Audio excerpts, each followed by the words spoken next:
ஓசூர் அருகே தேசிய நெடுஞ்சாலை மேம்பாலத்தில் ஏற்பட்ட பழுது குறித்து ஆய்வு மேற்கொண்ட மாவட்ட ஆட்சியர் முழுமையான ஆய்வுக்கு பின்னரே இலகுரக வாகனங்கள் மேம்பாலத்தில் அனுமதிக்கப்படும் என கூறினார். அவர் அளித்த பேட்டியை பார்க்கலாம். அனைவருக்கும் வணக்கம். நமது சென்னை பெங்களூர் தேசிய நெடுஞ்சாலையில் ஓசூரில் இந்த பிரிட்ஜில் ஒரு லேட்டரல் ஷிஃப்ட் நோட்டீஸ் பண்ணதுனால நேற்று இரவிலிருந்து இந்த பாலத்தின் மேல் வாகன போக்குவரத்து தடை செய்யப்பட்டுள்ளது. இன்று காவல்துறையினர், தேசிய நெடுஞ்சாலை ஆணையம், வருவாய்த்துறையினர் அனைவரோடும் இங்கு ஒரு கூட்டாய்வு மேற்கொண்டு என்னென்ன நடவடிக்கைகள் எடுக்கப்பட்டு வருகிறது என்பதை தெரிவிக்கிறோம். முதல்ல பெங்களூரிலிருந்து, சேலத்திலிருந்து பெங்களூர் நோக்கி வரக்கூடிய கனரக வாகனங்களை தருமபுரி மாவட்ட ஆட்சித்தலைவர் மற்றும் தருமபுரி காவல் கண்காணிப்பாளரிடம் கலந்து பேசி பாலக்கோடு வழியாக திருப்பிவிட்டு ராயக்கோட்டையிலிருந்து ஓசூர் இஎஸ்ஐ ரிங் ரோடு எடுத்து செல்லுமாறு ஏற்பாடு செய்யப்பட்டுள்ளது. கிருஷ்ணகிரியிலிருந்து வரக்கூடிய வாகனங்களில் முதலில் சூளகிரியிலிருந்து உத்தனப்பள்ளிக்கு திருப்பிவிட்டு உத்தனப்பள்ளியிலிருந்து மறுபடியும் இங்கே சீதாராமேடு இங்கே இஎஸ்ஐ ரிங் ரோடு எடுத்து செல்லுமாறு திருப்பிடப்பட்டிருக்கிறது. தொரப்பள்ளி அக்ரகாரத்திலிருந்து ஒன்னல்வாடிக்கு வாகனங்கள் திருப்பிடப்பட்டு ஒன்னல்வாடியிலிருந்து மறுபடியும் அதே இஎஸ்ஐ ரிங் ரோடை பிடித்து நமது சூசுவாடி சென்று பெங்களூர் செல்லுமாறு அறிவுறுத்தப்பட்டுள்ளது.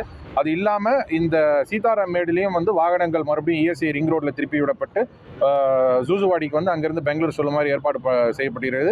5வது டைவர்ஷனாக இந்த நாம் பார்க்கக்கூடிய பெங்களூரிலிருந்து கிருஷ்ணகிரி செல்லும் பாலத்தில் 3 லேன் இருக்கு. அதில் ஒரு லேன் கிருஷ்ணகிரியிலிருந்து பெங்களூர் செல்லும் வாகனங்களுக்கும், 2 லேன்கள் பெங்களூரிலிருந்து கிருஷ்ணகிரி செல்லும் வாகனங்களுக்கும் ஏற்பட்ட மாதிரி பிரித்து விடுறதுக்கும் நம்ம பேசியிருக்கோம்.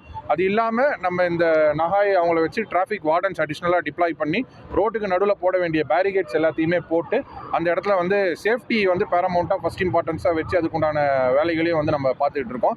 நகாயிலிருந்து ஆர்ஓ வந்திருக்கிறாரு, நகாய் பிடி இங்கே இருக்காரு, பிரிட்ஜ் எக்ஸ்பர்ட்டும் வந்துட்டு இருக்கிறதா சொல்கிறாங்க.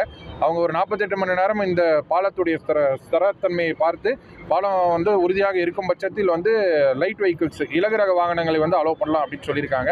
இதை ரெக்டிஃபை பண்ணுறதுக்கு ஒரு மாத காலம் தேவைப்படும் அப்படின்னு சொல்லியிருக்காங்க. இந்த டிராஃபிக் டைவர்ஷன்ஸை இன்னைக்கு சாயங்காலம் வரக்கூடிய ஊர் திரும்பக்கூடிய மக்கள் வருவதற்குள் போர்க்கால அடிப்படையில் செய்ய வேண்டும் என்று கேட்டுக்கொண்டுள்ளோம்.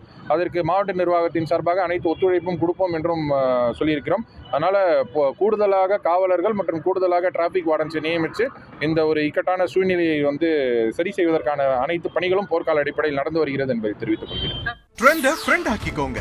2.5 கோடிக்கும் அதிகமான தந்தி டிவியின் சப்ஸ்கிரைபர்ஸ் அண்ட் ஃபாலோவர்ஸ் குடும்பத்தில் நீங்களும் இணையுங்க.